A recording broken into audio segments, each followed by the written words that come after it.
Hello and welcome to Sairam Sampath education. My name is Pavan. ఎలా ఉన్నారు అందరూ? సో మనం టీజీపీఎస్సీ అండ్ ఏపీపీఎస్సీకి సంబంధించిన గ్రూప్ ప్రిపరేషన్ భాగంలో మన కరెంట్ అఫైర్స్ అయితే డీల్ చేసుకోవడం అయితే జరుగుతుందండి. సో ఇంతకుముందు కూడా కొన్ని సెషన్స్ అయితే చేసుకున్నాం. సో ఈరోజు కూడా కొన్ని ఇంపార్టెంట్ టాపిక్స్ అయితే మనం మాట్లాడుకుందాం. సో వీడియోని అయితే 1.2 లాగానే 1.5 స్పీడ్లో పెట్టుకుని అయితే చూడండి, ఓకేనా? రైట్. సో మన కరెంట్ అఫైర్స్ అనేది చాలా కీ రోల్ ప్లే చేయడం అయితే జరుగుతుందండి. సో మీరు టీజీపీఎస్సీ గ్రూప్ 2 గ్రూప్ 3 పేపర్ మీరు చూసినట్టయితే పేపర్ 1లో మనకి కరెంట్ అఫైర్స్ అయితే డామినెన్స్ చూడడం అయితే జరిగిందనమాట. సో కరెంట్ అఫైర్స్ అనేవి ఇప్పుడు నెక్స్ట్ రాబోయే నోటిఫికేషన్కి మన కరెంట్ అఫైర్స్ చదువుకుని ఉండాలి కాబట్టి ఆ వాళ్ళని దృష్టిలో పెట్టుకొని మేము ఒక పర్టికులర్ ఇనిషియేటివ్తో మేము ముందుకు రావడం అయితే జరిగింది. ఎవరైనా ప్రీవియస్ వీడియో చూడటైతే మాత్రం ఆ ప్రీవియస్ వీడియోస్ చూడండి. సో మంచి కంటెంట్ నాలెడ్జ్ అయితే మీకు ప్రొవైడ్ చేయడం అయితే జరిగిందనమాట. అండ్ మీకు పీడిఎఫ్ కూడా మీకు టెలిగ్రామ్లో అవైలబుల్ ఉంటుంది. కావాలంటే పీడిఎఫ్ కూడా మీరు డౌన్లోడ్ చేసుకొని చదువుకోవచ్చు, ఓకేనా? సో లేట్ చేయకుండా అయితే ఈరోజు డిస్కస్ చేసుకుందామండి. సో చూడండి, టోటల్ మనకి 5 టాపిక్స్ ఉన్నాయి. So Jal Jeevan mission extended till 2028 చాలా ఇంపార్టెంట్ అండి జల్ జీవన్ మిషన్ గురించి.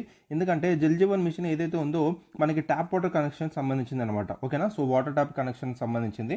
సో కొన్ని స్టేట్స్ అనేవి 100% మనకి అచీవ్ అయితే చేయడం జరిగిందనమాట ట్యాప్ వాటర్ కనెక్షన్. సో ఆ పర్టికులర్ స్టేట్స్ ఏంటని మనకి క్వశ్చన్స్ అడిగాడు సో గ్రూప్స్లో. సో అందుకే ఈ ఒక పర్టికులర్ టాపిక్ని నేను తీసుకురావడం అయితే జరిగిందనమాట.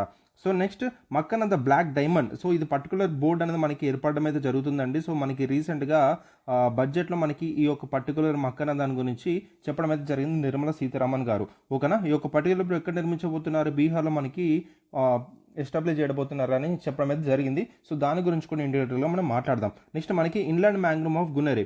సో ఈ యొక్క బయోడైవర్సిటీ హాస్పిటల్ గురించి వచ్చిందండి. సో ఇది ఒక గుజరాత్లో ఉంది. సో గుజరాత్లో సో ఈ ఒక పర్టికులర్ టాపిక్ గురించి ఇండియాలో మాట్లాడదాం. Next democratic Republic of Congo. So place in న్యూస్లో ఇది మనం చదువుకోవచ్చు అండి. సో కాంగోలో మనకి జరుగుతున్న కొన్ని వాట్ టైప్ ఆఫ్ సిచ్యువేషన్స్ అక్కడ జరుగుతుందనమాట. సో ఆ పర్టికులర్ ఎందుకు జరుగుతుందన్న విషయం కాకుండా దానికి సంబంధించిన బార్డర్స్ మనం చదువుకుంటే సో మనకి అక్కడ నుంచి మన క్వశ్చన్ వచ్చిన మనకి ఆన్సర్ చేయడానికి స్కోప్ ఉంటుంది. నెక్స్ట్ మనకి పాయింట్ నెంబర్ ఇది కూడా మనకి ప్లేస్ ఇన్ న్యూస్లో మనం చదువుకుంటామండి. సో ఇక 5 టాపిక్స్ అని మనం ఇన్ డీటెయిల్గా మనము మాట్లాడుకోవడం అయితే జరుగుతుంది, ఓకేనా? సో వీడియోని అయితే 1.2 1.5లో పెట్టుకొని త్వరగా కంప్లీట్ చేయడానికి చూడండి, ఓకేనా? సో వీడియో మహా అంటే నేను మీ యొక్క టైంని ఒక హాఫ్ అన్ అవర్ కంటే ఎక్కువ తీసుకోనండి. సో ఓకేనా? రైట్.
సో ఫస్ట్ వన్ చూడండి, జల్ జీవన్ మిషన్. సో ఈ యొక్క పర్టికులర్ మిషన్ ఏదైతే ఉందో మనకి 2028 వరకు ఎక్స్టెండ్ చేయడం అయితే జరిగిందండి. చాలా ఇంపార్టెంట్, మీరు గుర్తుపెట్టుకోవాలని ఒక పర్టికులర్ టాపిక్ గురించి, ఓకేనా?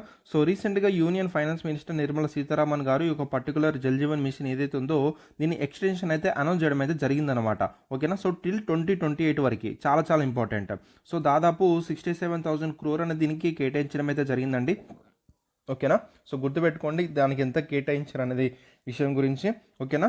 సో ఈ యొక్క జల్ జీవన్ మిషన్ అనేది 2019లో మనకి లాంచ్ చేయడం అయితే జరిగిందండి, ఓకేనా? సో ఎందుకు to provide functional household tap connection and water tap connection ensure చేయడానికి దాదాపు పర్ క్యాపిటా పర్ డేకి 55 లీటర్స్ పర్ క్యాపిటా పర్ డేకి ప్రొవైడ్ చేద్దామని చెప్పేసి అనుకున్నారనమాట, ఓకేనా? సో చాలా ఇంపార్టెంట్, బై 2024 కల్లా కంప్లీట్ చేద్దామని చెప్పేసి. సో 2019లో మనకి లాంచ్ చేశారు. సో 2024 కల్లా కంప్లీట్ చేద్దాం అనుకున్నారు. కానీ కొన్ని ఛాలెంజెస్ ఎదురవడం వల్ల ఇది ఎక్స్టెన్షన్ చేయడం అయితే జరిగింది. ఇప్పుడు 2028 వరకు మనకి ఎక్స్టెన్షన్ అయితే చేయడం అయితే జరిగిందనమాట. సో చాలా ఇంపార్టెంట్, గుర్తుపెట్టుకోండి ఒక పర్టికులర్ పాయింట్ అనేది, right? So the focus now shift towards quality infrastructure మీద, సస్టైనబుల్ ఆపరేషన్ మీద అండ్ కమ్యూనిటీ మేనేజ్మెంట్ మీద అండ్ అదేవిధంగా the principle of Jan Bhagidari people's participation అనేది ఇందులో ఉండాలని చెప్పేసి మెయిన్గా ఫోకస్ అయితే ఉండడం అయితే జరిగింది. ఓకేనా, ఈ 2028 వరకు ఏదైతే వీళ్ళు ఎక్స్టెన్షన్ చేశారో ఈ ఒక ఎక్స్టెన్షన్ భాగంలో పీపుల్స్ పార్టిసిపేషన్ అనేది మేజర్ ఫోకస్గా అయితే పెట్టడం అయితే జరిగిందనమాట. ఓకేనా, సో ఇక్కడ మీరు గుర్తుపెట్టుకోవాల్సిన విషయం ఏంటి, ఎప్పుడు లాంచ్ చేశారు అండ్ ఎప్పటి వరకు టార్గెట్ పెట్టుకున్నారు అండ్ ఎప్పటి వరకు ఎక్స్టెన్షన్ చేశారు అండ్ ఇప్పుడు మన బడ్జెట్లో ఎంత అనేది కేటాయించడం అయితే జరిగింది. ఈ పాయింట్స్ అయితే మీరు గుర్తుపెట్టుకోవాలి ఒక పర్టికులర్ స్లైడ్లో. ఓకేనా, రైట్. నెక్స్ట్ మనం key features of Jal Jeevan mission గురించి మాట్లాడదామండి. సో కీ ఫీచర్స్ మెయిన్గా మనకి మెయిన్స్లో అడగడానికి స్కోప్ ఉంటుందన్నమాట. ఏదైనా స్కీమ్ గురించి మనకి అడిగినప్పుడు దానికి ఫీచర్స్ అనేది తప్పకుండా మెన్షన్ చేయాలంటుంది. సో ఈ యొక్క జల్ జీవన్ మిషన్ ఒక సంబంధించిన ఫీచర్స్ మనం చూసినట్టయితే సో మెయిన్గా ఇది మనకి పైపుడ్ వాటర్ యాక్సెస్ అయితే ఎవ్రీ హౌస్ హోల్డ్కి అందించడం జరుగుతుంది బై 2020 కల్లా. ఇది one of the important feature అని మీరు మెన్షన్ చేయాలి. ఓకేనా, రైట్. నెక్స్ట్ మనకి విలేజ్ యొక్క పార్టిసిపేషన్ ఉండాలి. అందులో మెయిన్గా చూసుకుంటే 50% మ్యాండేటరీ పార్టిసిపేషన్ ఫ్రమ్ ఉమెన్ ఉండాలని చెప్పేసి అనుకోవడం అయితే జరుగుతుందన్నమాట. ఓకేనా, సో చాలా ఇంపార్టెంట్. సో ఇక్కడ మీరు చూసినట్టయితే village water and sanitation committees ఏమంటున్నారు, పానీ సమిటీస్ అనుకోవడం అయితే జరుగుతుందన్నమాట. సో పానీ సమిటీస్ అంటే మీరు ఈ యొక్క village water and sanitation committees అని మీరు గుర్తుపెట్టుకోవాలి. ఓకేనా, సో మీరు డైరెక్ట్ ఈ యొక్క key features of Jal Jeevan మిషన్లో మీరు చూసినట్టయితే ఎవ్రీ హౌస్ హోల్డ్ 2020 కల్లా ట్యాప్ వాటర్ రిసీవ్ చేస్తానని చెప్పేసి టార్గెట్ పెట్టుకున్నారు. అండ్ అదేవిధంగా పానీ సమితిస్ అనే వాళ్ళు కీ రోల్ ప్లేయడం అయితే జరుగుతుందని మీరు రాస్తే ఈ యొక్క పానీ సమితి అనేది ఎవరు రాయరండి, కొంతమంది స్టూడెంట్స్ మాత్రమే రాస్తారు. సో ఆ 1%, 2% కేటగిరీలో మీరు ఉండాలి కాబట్టి ఇలాంటి వర్డ్స్ అనే మీరు తీసుకొని రాయాలన్నమాట. ఓకేనా, మెయిన్స్లో పెట్టాలనుకుంటే, రైట్. సో నెక్స్ట్ అదేవిధంగా మనం చూసినట్టయితే మనకి స్టేట్స్ అండ్ యూనియన్ టెరిటరీస్ కూడా అగ్రిమెంట్స్ ప్రకారంగా వెళ్ళి ఈ యొక్క పర్టికులర్ ప్రాజెక్ట్ మనకి ఇంప్లిమెంటేషన్ అయితే చేయడం అయితే జరుగుతుందన్నమాట. అండ్ మెయిన్గా అడ్మినిస్ట్రేటివ్ వర్క్ మనకి చూసినట్టయితే నోడల్ మినిస్ట్రీ మనకి ఏముందండి, ఇక్కడ మనకి మినిస్ట్రీ ఆఫ్ జల్ శక్తి వాళ్ళు మనకి దీన్ని ఇంప్లిమెంటేషన్ చేస్తే మినిస్ట్రీ ఆఫ్ జల్ శక్తి కింద ఉన్న డిపార్ట్మెంట్ ఏంటి, department of drinking water and sanitation వాళ్ళు దీన్ని ఇంప్లిమెంటేషన్గా తీసుకొని చేయడం అయితే జరుగుతుందన్నమాట. ఇది మనకి నోడల్ ఏజెన్సీగా ఉంది. ఓకేనా, సో మినిస్ట్రీ ఆఫ్ జల్ శక్తి ఇది మీరు గుర్తుపెట్టుకోవాల్సిన పాయింట్ అనమాట. ఇక్కడ చాలా important, right.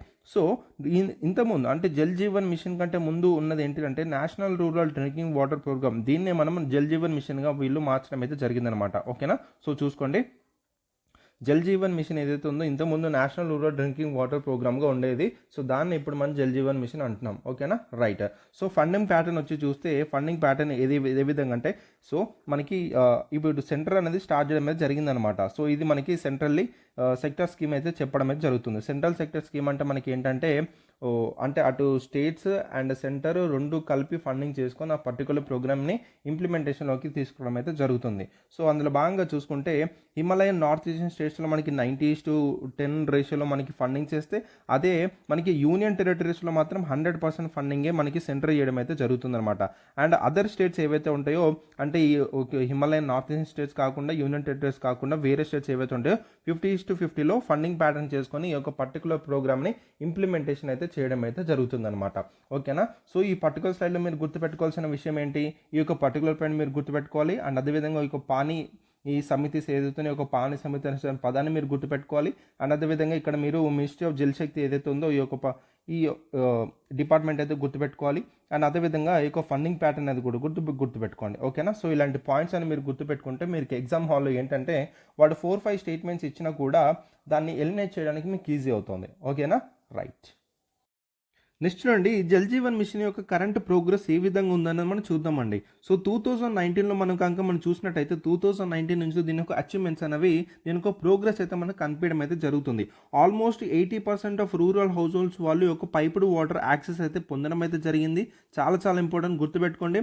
Over 12 crore families అనే వాళ్ళు ఈ యొక్క డ్రింకింగ్ వాటర్కి యాక్సెస్ అయితే పొందడం అయితే జరిగిందనమాట ఈ యొక్క పర్టికులర్ జల్ జీవన్ మిషన్ ద్వారా. ఓకేనా, సో ఇది మనకి చాలా ఇంపార్టెంట్ పాయింట్ అండి. ఇక్కడ చూడండి స్టేట్స్ విత్ 100% కవరేజ్. సో ఇది మనకి చాలా ఇంపార్టెంట్ పాయింట్ అనమాట. సో మనకి అడగడానికి స్కోప్ ఎక్కడ ఉంచిందంటే ఇంకో పర్టికులర్ పాయింట్ మీదనే మనకి అడుగుతాడు. సో అరుణాచల్ ప్రదేశ్, గోవా, హర్యానా, హిమాచల్ ప్రదేశ్, గుజరాత్, పంజాబ్, తెలంగాణ అండ్ మిజోరాం వీళ్ళు మనకి 100% కవరేజ్తో ఉండడం అయితే జరిగిందనమాట. And UTs with 100%.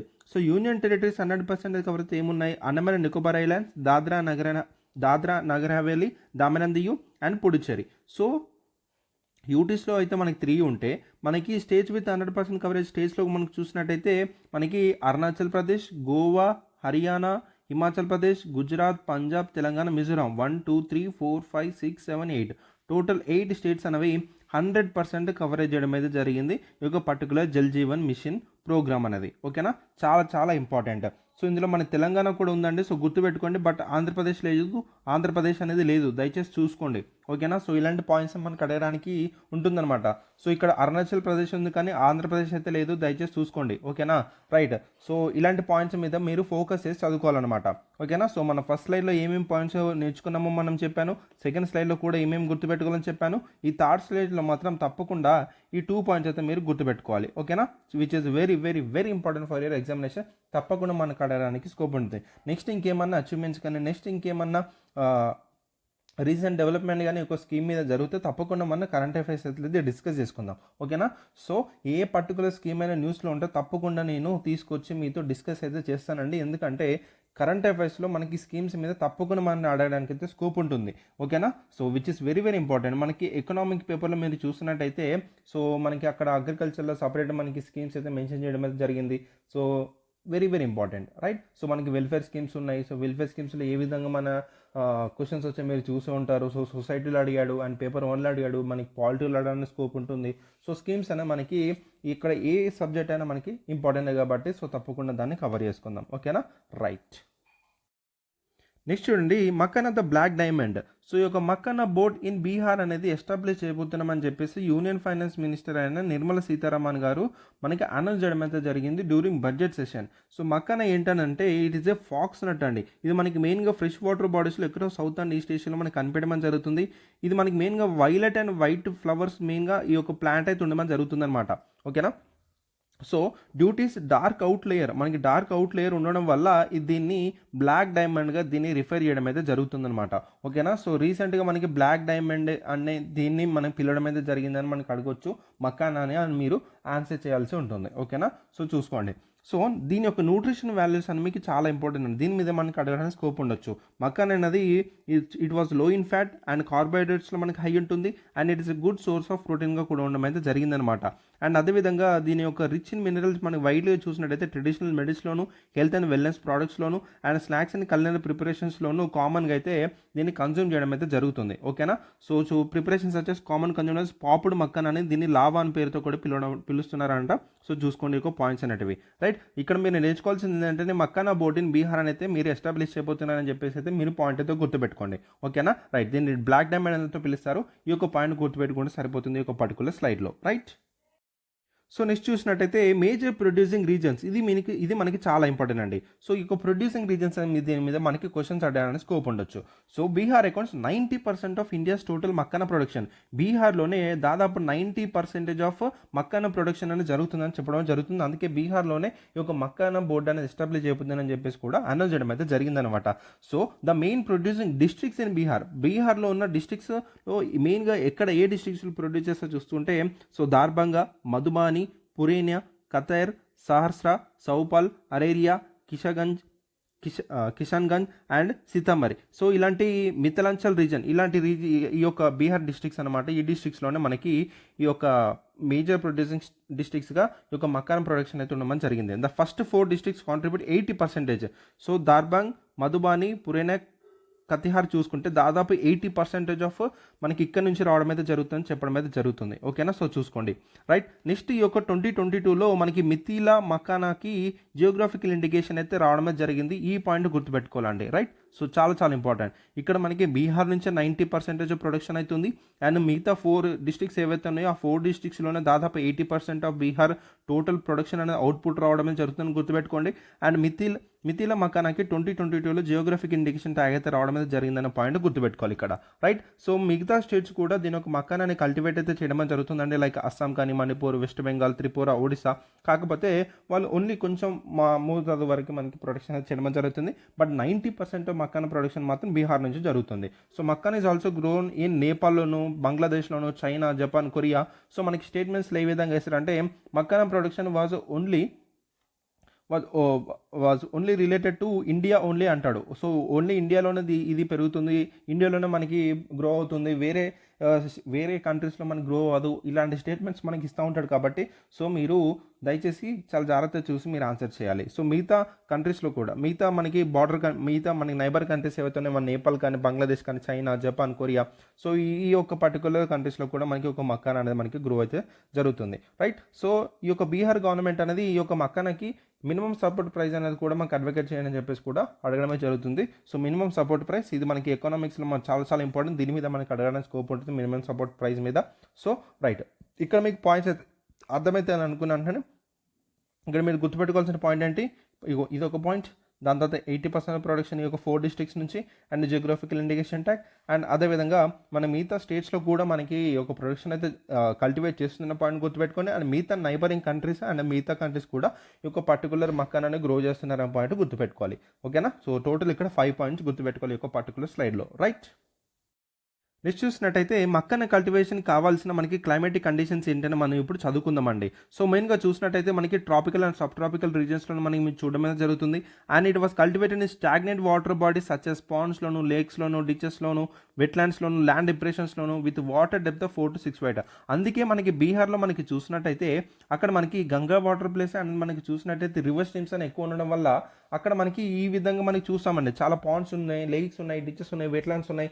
అందుకే మనకి బీహార్ అనేది 90% ఆఫ్ ప్రొడక్షన్ అక్కడ నుంచి రావడం అయితే జరుగుతుందన్నమాట, ఓకేనా. సో చాలా చాలా ఇంపార్టెంట్, రైట్, గుర్తుపెట్టుకోండి. అందుకే సో ఈ యొక్క క్లైమేటిక్ కండిషన్ బీహార్ అనేది చాలా మనకి దగ్గరగా ఉండడం వల్ల బీహార్లో ప్రొడక్షన్ అంతా బాగా జరుగుతుంది, రైట్. సో ఇక్కడ మనం చూసినట్టయితే temperature ranges 20 degrees Centigrade to 35 degrees Centigrade ఉండాలి. అండ్ రిలేటివ్ హ్యూమిడిటీ చూసుకుంటే 50% to 90%. And annual rainfall 100 to 250 cm. ఇది గుర్తుపెట్టుకోండి. సో ఇది మనకి అడగడానికి స్కోప్ ఉండొచ్చు. యాన్యువల్ రెయిన్ఫాల్ ఎంత ఉండాలి మక్కానా కల్టివేషన్ కంటే 100 to 250 cm ఉండాలని పాయింట్ గుర్తుపెట్టుకోవాలి, ఓకేనా. సో ఇక్కడ మీరు ఈ యొక్క పర్టికులర్ స్లైడ్లో గుర్తుపెట్టుకోవాల్సిన విషయం ఏంటంటే ఈ యొక్క పాయింట్ అది గుర్తుపెట్టుకోండి అండ్ రెయిన్ఫాల్ అనే పాయింట్ గుర్తుపెట్టుకోవాలి మీరు, ఓకేనా, రైట్. నెక్స్ట్ చూడండి, inland mangrove of Guneri very very important అండి. ఎందుకంటే it is the first biodiversity heritage site of Gujarat. రీసెంట్గా గుజరాత్ గవర్నమెంట్ దీన్ని డిక్లేర్ చేయడం అయితే జరిగిందనమాట. ఇలా ఫస్ట్ టైం ఏదైతే మనకి వర్డ్ వస్తుందో దాన్ని తప్పకుండా చదవాలి.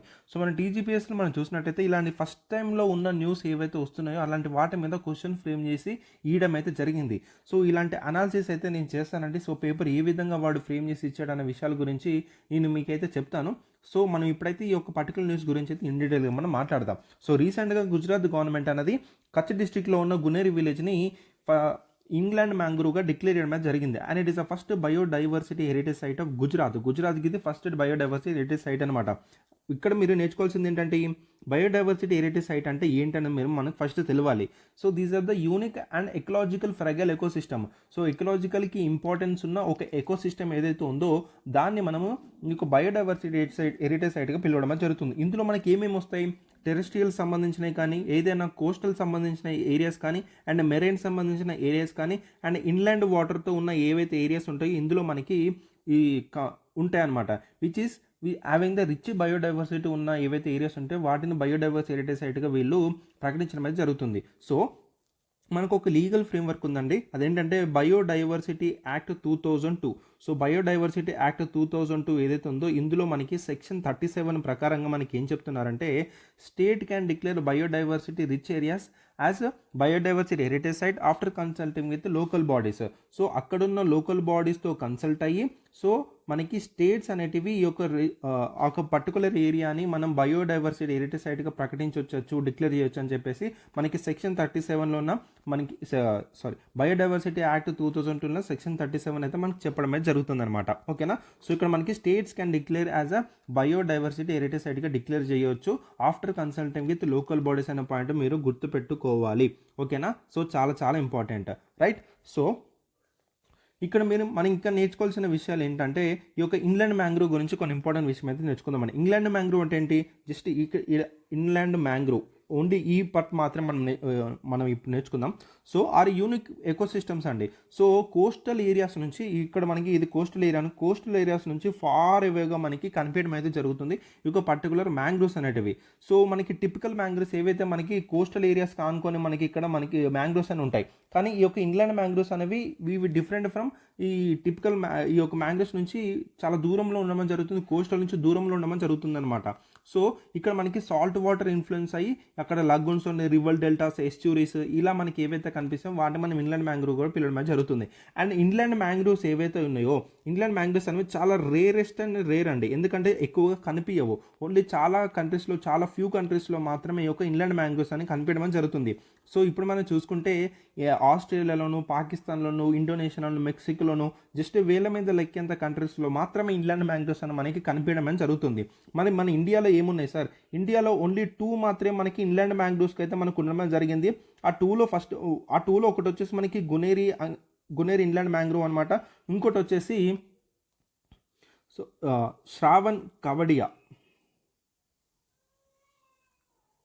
శ్రావణ్ కవడియా అనేది కూడా మనకి ఈ యొక్క మ్యాంగ్రోవ్ సైట్ ఇన్ ఇండియా అని, inland mangrove site in India, but due to the loss of saline water. So ఇందులో మనకి సెలైన్ వాటర్ అనేది టోటల్గా లాస్ అవడం వల్ల ఈ యొక్క టోటల్గా ఎక్స్టింట్లోకి వెళ్ళిపోవడం అయితే జరిగిందనమాట.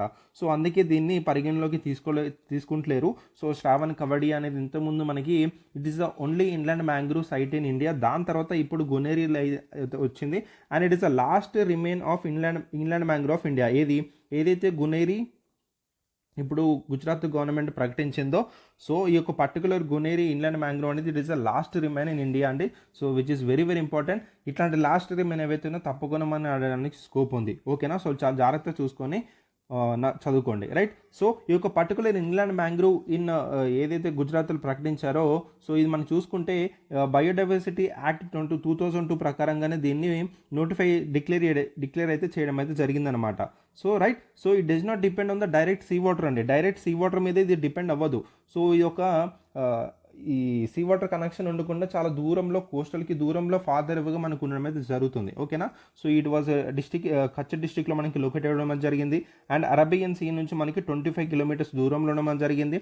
అండ్ కొర్రీ క్రీక్ ఉంటుందండి, కొర్రీ క్రీక్కి ఇది ఒక 4 కిలోమీటర్స్ దూరంలో ఉండడం జరిగిందనమాట. ఓకేనా? సో వెరీ వెరీ ఇంపార్టెంట్, అర్థమైందని అనుకుంటున్నాను. సో రైట్, సో ఇవ్వండి మీరు నేర్చుకోవాల్సిన విషయాలు. సో ఇక్కడ ఏమేమి చెప్పానంటే, మనకి ఇంగ్లాండ్ మ్యాంగ్రోవ్లో కచ్ డిస్ట్రిక్ట్లోని గునేరి విలేజ్ని వీళ్ళు గుజరాత్ గవర్నమెంట్ డిక్లేర్ చేయడం అయితే జరిగిందనమాట.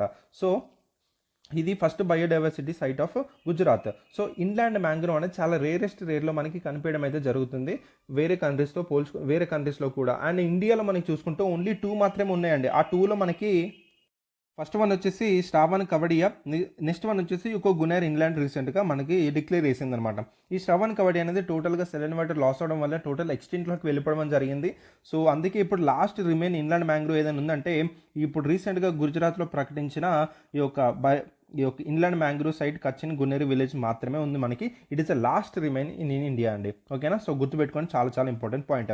సో బయోడైవర్సిటీ యాక్ట్ 2002 ప్రకారంగా సెక్షన్ 37లో చెప్పిన ప్రకారం ఏంటంటే, స్టేట్ గవర్నమెంట్ లోకల్ కమ్యూనిటీస్తో మనకి డిస్కస్ చేసి ఆ పర్టికులర్ ఏరియాని వాళ్ళు బయోడైవర్సిటీ సైట్గా వాళ్ళు డిక్లేర్ చేయవచ్చు అనే పాయింట్ మీరు గుర్తుపెట్టుకోవాలి. ఓకేనా?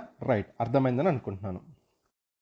సో చూడండి, the announcement has been done under the provisions of the biodiversity act 2002.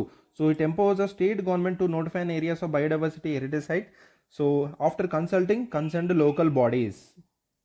So ఇదండి టోటల్గా ఇన్లాండ్ మ్యాంగ్రోవ్స్ గురించి, very very important for examination. And it is the first one and it is the last remain of India. So ఇలాంటివి మనకి చాలా చాలా important కాబట్టి ఎన్విరాన్మెంట్లో మనకి అడగడానికి స్కోప్ ఉంటుంది ఈ యొక్క పర్టికులర్ క్వశ్చన్స్ మీద.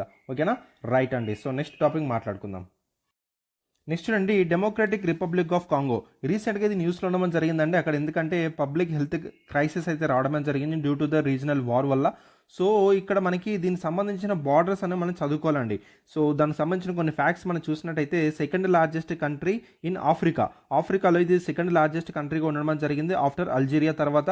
And Africa's most ఎథనికల్ divorce with over 200 ethnic groups అయితే ఇందులో కంట్రీలో ఉండడం అయితే జరిగిందనమాట. ఓకేనా? It shares border with total 9 కంట్రీస్తో ఈ పర్టికులర్ కంట్రీ అనేది మనకి షేర్ చేసుకోవడం జరుగుతుంది. Angola, Burundi, central African republic of the Congo, Rwanda, Sudan, Tanzania, Uganda, Zambia, extending from eastern Africa to the Atlantic ocean. Eastern Africa నుంచి Atlantic ocean వరకు దీని యొక్క extension అయితే ఉండడం జరిగింది. సో చూడండి, ఇక్కడ మీకు మ్యాప్ అయితే ప్రజెంట్ చేయడం అయితే జరిగింది. సో చూసుకోండి. సో మీకు మ్యాప్ బేస్ మీద క్వశ్చన్స్ అయితే మనకి అడగడానికి స్కోప్ ఉంటుందన్నమాట. దీని యొక్క క్యాపిటల్ మనం చూసినట్టయితే కిన్షాసా అంట క్యాపిటల్ వచ్చేసి. It is the largest city of Democratic Republic of Congo and situate in the bank of Congo river. Congo river అని మనకి చాలా చాలా ఇంపార్టెంట్ అండి. సో మీరు 2023 మన యూపీఎస్సీ పేపర్ చూసినట్టయితే ఒక కాంగో రివర్ మీద మనకు అడిగాడు. సో అండ్ మనకి చూస్తే మనకి ఆఫ్రికా మీద తప్పకుండా ఏదో ఒక విధంగా క్వశ్చన్ అన్న మనకు దిగుతూనే ఉంటుందండి. ఓకేనా. సో ఆఫ్రికా కాంటినెంట్ మీద సో తప్పకుండా చూసుకోండి. సో డెఫినెట్గా మనకి క్వశ్చన్స్ అయితే రావడానికి స్కోప్ ఉంటుంది, right. So though DRC is endowed with exception national resources including minerals like cobalt, copper, diamond along with the hydropower potential and significant arable land, it remains one of the 5 poorest nations in the world. So 5 poorest nation in the world కూడా మనకి ఉండడం అయితే జరిగింది. And ఇక్కడ మనకి natural resource అని చాలా కనిపించడం అయితే జరుగుతుందండి. So cobalt, copper, diamonds. So ఇది మనకి ఏంటంటే ఎకనామిక్ జాగ్రఫీలో మనకి చాలా ఇంపార్టెంట్ రోల్ అయితే ప్లే చేయడం అయితే జరుగుతుంది. సో ఎకనామిక్ జాగ్రఫీలో మనం చూసినట్టయితే మినరల్స్ ఎక్కడెక్కడ దొరుకుతాయి, సో ఇట్లా న్యాచురల్ రిసోర్సెస్ అనే ఏ కంట్రీలో మనకి ఎక్కువ, ఏ కంట్రీ అనేది ఎంత ప్రొడక్షన్ చేస్తుంది, ఎంత ప్రొడ్యూస్ చేస్తుంది అనే విషయాలు మనకి చాలా చాలా ఇంపార్టెంట్. సో దాని మీద కూడా మనకి అడగడానికి స్కోప్ ఉంటుంది. సో ఎకనామిక్ జాగ్రఫీగా మెయిన్గా చూసుకుంటే ఆఫ్రికా మీద అయితే మీరు చదవండి. సో ఆఫ్రికా ఎకనామిక్ జాగ్రఫీ మీద మెయిన్గా స్కోప్ అయితే చేయండి, రైట్. చాలా చాలా ఇంపార్టెంట్, రైట్. సో ఇక్కడ మీరు నేర్చుకోవాల్సిన విషయం ఏంటి, సో రీసెంట్గా ఏదైతే న్యూస్లో ఉంది, it is the second largest country in Africa after Algeria. ఇక్కడ మనకి మోస్ట్లీగా మనకి ఎథనికల్ డైవర్స్ అయితే కనిపించడం జరుగుతుంది. దాదాపు 200 ఎథనిక్ గ్రూప్స్ అయితే కనిపించడం జరుగుతుంది అనమాట.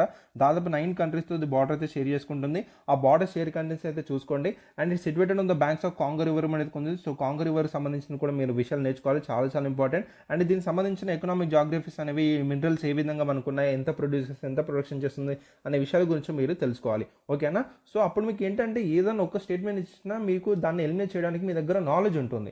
సో అది నేను చెప్తున్నాను, రైట్. నెక్స్ట్ వెళ్దాం. నెక్స్ట్ అండి పాయింట్ నీమో. ఇది కూడా మనకు ప్లేస్ న్యూస్గా ఉండడం జరిగిందండి. రీసెంట్గా ఐఎన్ఎస్వి తారిని ఒక SAIL 2 Indian navy women officers వాళ్ళు ఈ యొక్క పాయింట్ నీమోని క్రాస్ చేయడం అనేది జరిగిందనమాట. సో నావిక్ సాగర్ పరిక్రమ 2 ద్వారా సో ఇక పాయింట్ నెంబర్ని క్రాస్ చేయడం జరిగింది. పాయింట్ నెంబర్ ఎక్కడుంది, మనకి సౌత్ పెసిఫిక్లోని ఓషన్ పోల్ ఆఫ్ ఇన్యాక్సెసిబిలిటీగా దీన్ని పిలవడం జరుగుతుందన్నమాట. సో గుర్తుపెట్టుకోండి, ఓషన్ పోల్ ఆఫ్ ఇన్యాక్సెసిబిలిటీ ఇది మనకి సౌత్ పెసిఫిక్లో లొకేట్ జరిగింది. Is one of the most remote places on earth, situated approximately 2688 kilometers from the nearest landmass.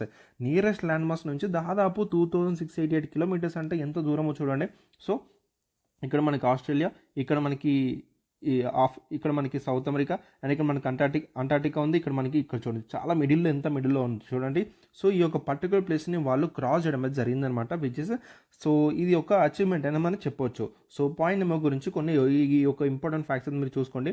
Due to its extreme isolation the closest human presence often about the international station orbiting above. So extreme ఐసోలేషన్గా ఉన్న place ఏదైనా ఉందంటే ఇది మనకి ఈ యొక్క point నీమోనండి, ఓకేనా.